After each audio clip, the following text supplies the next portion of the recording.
We have the distinct pleasure of having Brandy Beery on today. She is a member of the West Virginia Developmental Disabilities Council, which provides funding for people with disabilities across West Virginia, including People First.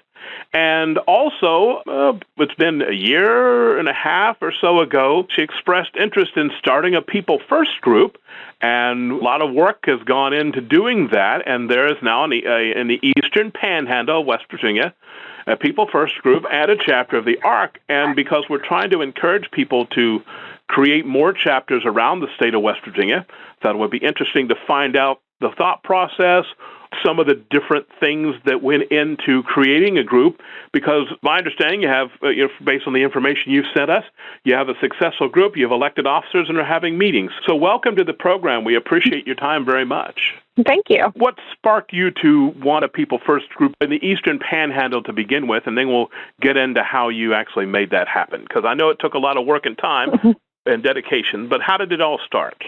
Well, Doug, you were speaking about People First at one of the Disability Council meetings and expressed how the Eastern Panhandle did not have an organization represented there. So we were talking afterwards, after that meeting, you and I was very much interested in having this for the Eastern Panhandle. I loved what you presented, saw how much People First was important for people with disabilities, and I wanted that for my part of the state. So from that moment, after speaking with you, I met with fellow passionate advocates that are in my area and spoke about People First, because it was an organization that they have not heard of. And once I explained what People First is, we were like, yes, we have to have this for our part of the state. So from that step, you came and presented to us for the position of an advisor and what you do for People First. And we just developed our own organization, planned what our meetings were, and went from that. We went to social media to put that information out there. And we just spread that information by word also that, this is an organization that's coming to our area, and this is what it can provide, and this is what its future can look like, and we need to build this. And so from there, we started with our very first meeting, which was only 2 people that showed up. But don't let that, discourage anybody, because it'll start out small. People are still learning, especially, not being able to hear what this organization is. And now we have regular 10 to 15 members that make it to the meetings, and the word is spreading, and we're building, and we do have our officers now and everything, and we're really looking forward to the future. That's so wonderful, and we're excited that you've been able to get advocates involved and develop more advocates. Can you tell us a little specifically about how you think having a People First chapter benefits self-advocates? Well, for most organizations, they mostly have somebody that represents them. People First is the first organization where they represent themselves. And I thought that was so important and so crucial, because who knows better than what they need than that person for themselves, and for them to be able to go out and speak and just to support them and see exactly what they want for their future or what they need right now, So I think that was the most important, that it was the person with the disability was representing themselves and speaking for themselves. And most organizations usually have somebody that speaks for you, but this is coming straight from the person. That's great.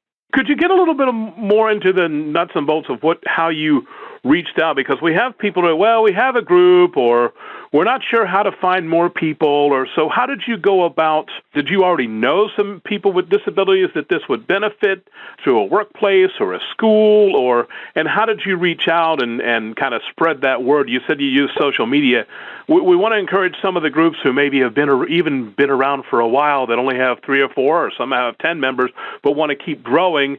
We don't know what to do, and we're not sure who to ask, and, why can't our advisor do that? Well, as you said, it's not up to the advisor, it's the people speaking and wanting to do this, so they should, we want to encourage them to go find their friends and other people who would be involved. So how did you go about continuing to build and get that out to the self-advocates in the area? Well, we reached out to either small organizations or education. Shepherd University is near us, and they are partnered up with the Autism Training Program with Marshall University. So we reached out to them to let you know that we are developing a People First organization. Would they let anybody know that may be interested in joining?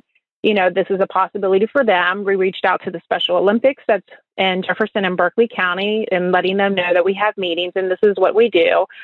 There was other organizations that we reached out to that help maybe with transportation or anything like that. So any of those smaller organizations that may not know what People First is or was, we did that. We were lucky enough that one of the advocators that, wanted to be a part of this is a teacher in special education. So she was able to get the Board of Education to let us send out flyers to some of their students to take home to let them know and just spread the word. Well, we think it's so great that you guys are getting involved and that you have great advocates.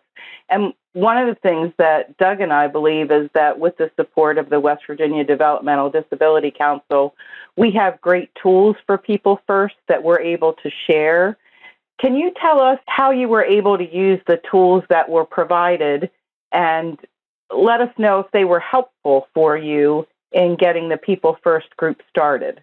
Oh, I believe the tools were very helpful. I mean, you have the flyers that we can just, change the times and the dates and everything. So all of that is already built for us. So it was easy enough just to transfer that to accommodate our Eastern Panhandle group. So that was very helpful. And the YouTube videos, I don't think anybody realizes that this organization is more than just about the Eastern Panhandle. It's about the state overall. And with us being so far from Charleston, you can kind of lose that touch with knowing what's going on at the state level. And I think this organization lets people know, especially during when we're having sessions and everything and the laws that are going on and stuff like that, it keeps us connected so you are more of an advocate and you are learning more and you are representing yourself more. Very good. And then specific to the activities that you're holding, because we're talking kind of organizationally, but we want to let people know that it's an interesting group, a fun group, that there are lots of different things to do. Can you tell us some of the things that your group has done? Our group is really still in the building stages, which is really, really great. But our group is learning what everyone's strength is to bring to our organization, which is absolutely amazing. We have some that are better being behind the scenes, maybe with the writing and the secretary work and keeping up with everybody getting the information out. And then we have some that are amazing speakers for the organization that will speak for the group. They'll bring everything to the table so one person can present. And I think this is just empowering to them because they're working as a group. And we know it takes a village, and this is making that village stronger. So what would you say to other groups who are interested or who are listening and maybe they've had some people, the same folks have been around for a while? How would you encourage them to kind of build that fire back up and show people what's going on and get their meetings going again? And because it's easy for everyone to kind of get in a rut where we're having another meeting. How would you suggest they bring in more people and get things rolling again and get back to the way they were? Because some groups were really great. And as with all organizations, with people with disabilities or not, you kind of have peaks and valleys. We want to ramp people back up. How would you encourage them to do that? I would encourage by saying when you start getting stagnant, that means you need to get back in the community. Go to the Chamber of Commerce. Ask them if you can speak at the City Hall. Just let them know that this group is out there and start networking with your organizations. And it's unbelievable what different organizations or companies can provide or get the word out or support you. Host an open house. Whatever it takes, just get back in your community, show your face, because, it can get easy to have your meeting at the same place at the same time and you're doing the same thing. Well, once in a while, you need to just stir the pot, so to say, and get out there again. Instead of having your Tuesday meeting at your same location, well, this time we're going to go to town hall because they happen to have their meeting at that time too. And we're going to just sign up and talk about 10, 15 minutes about our organization and get that out. Or go to your newspaper. Just get something out there, have an ice cream social, anything that brings people in, just so you can start networking and speaking again and getting your face out there. That's a great idea. And we hope when you get to the ice cream social part that you ask Doug and I to come along. We'll be there. It's very popular. Yeah, we're good taste testers. there anything we've left out? Because you've been fantastic. Is there any other things you would like to say to encourage? We do have a final question we've been asking everyone, but while we're still on the topic of the People First group, anything else that you would like to say to encourage or talk about the group? Because we want all the groups to have this enthusiasm and see what's going on and keep on going and invite more people in. I think the most important part is that everybody knows they are valued. If you show that respect and show how much value they bring to the group, and not only to the small group, but to their community and to their county, and then to the next counties, and then to the state level, you are valued and it is needed. And I think that's the most important thing to convey, is that just because you meet maybe your once a month, that voice for that once a month is having a bigger impact than you can realize. And I think that's the most important thing, is to show that you are valued and that you are needed. Well, we couldn't agree more. One thing we didn't think to ask is, what is the age group you're working with at your People First chapter? Well, right now we're concentrating more on the 18 and above, because once you're finished, your high school education, there seems to be a lack of services and you're kind of left in a limbo. So we're concentrating on 18 and above for just those purposes. And as we grow, we're looking to having our 18 and above mentor, the middle school and high school age, to show, how much they're needed after you turn 18 years of age. There is so much more that you can do and provide and be such an impact that I think it's important to start there and then more mentor. That's wonderful. We're really excited that you're concentrating there. In our area, we also have been concentrating on the transitioning youth, because we do recognize that there's a gap between when you leave school and other opportunities as adults. So we're glad to see, because we know having the seeds planted now can help people become advocates for their lifetime.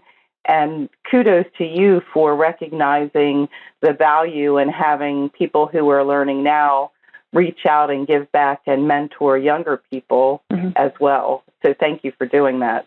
Of course, I love this opportunity that anybody with a disability is providing to our community. And I am so proud and so just excited to watch as they are growing in our area and speaking and providing such valuable information. And I just look forward to our future. Well, we appreciate that. I know Doug has one last question for you, but before we get to that, I just wondered if you could tell me any tips that you have for people that are home right now, with things being just a little topsy-turvy because of COVID-19 or the coronavirus. What tips do you have for people? I would say to try to have a schedule. It's easy to get to where you're sleeping longer and maybe you sit in front of the TV longer. I would try to set yourself a schedule. Try to wake up at the same time. Try to get ready and shower and start your day. Try to do something that is engaging for your brain, even if it's just a simple word search, or, just try to do something that gets your body moving and your mind moving. I know it's really hard because you feel like you are really contained, but try to keep a schedule for yourself. Also, everybody's using Zoom right now. Try to find your group for Zoom. For our People First meeting, we're not going to have April's meeting, but in May, we are using Zoom, and Roxanne Clay is going to join us and talk about West Virginia Able to our group. So, still try to stay in touch somehow, a simple text, a simple phone call, just stay in touch, but try to keep up and keep moving and keep your mind awake. It's really tough, but we'll all work through this together. That is fantastic, and we really appreciate your time joining us, Brandy Beery, who is a member of the West Virginia Developmental Disabilities Council. But just before we let you go, we've been asking everybody what they've been doing to keep things cheery and happy, and this is especially as you drag on. The first few days it was okay, but as this goes on day after day, people kind of get bogged down or aren't happy like they were. What are you doing to keep your mind happy and going every day and not sitting around in a chair just almost not knowing what to do next. What have you been doing for fun? Well, I have 3 kids. So I have an 11-year-old and 8-year-old twins. So a lot revolves around them right now. So right now I call myself the Pinterest junkie. So I'm always on Pinterest looking for little activities or things we can build. It's time to get those little science craft kits out that grandparents have bought for, Christmas and stuff. It's time to get those things out. Simple games, we're do simple games as like, a scavenger hunt that you can just, you can find on Pinterest online. That's just simple things that might be in our backyard, or finding things that are certain colors. We'll play bingo games and board games because we don't want to be stuck on electronics because then that's not really motivating our mind or our body. So we try to do stuff that includes all of us as a group. So Pinterest, the internet, I would stick to those if you are in touch with those. Any project that you put off, this might be the time to think about doing it. So I would try to just do anything that just keeps you moving. All right. Well, thank you very much, Brandy. We, again, appreciate your time, appreciate all your enthusiasm in getting the People First group over in the Eastern Panhandle, and we just wish you the best as it keeps on growing and getting bigger, and I'm just excited. We look forward to a visit over there. Thank you. Of course. Thank you so much.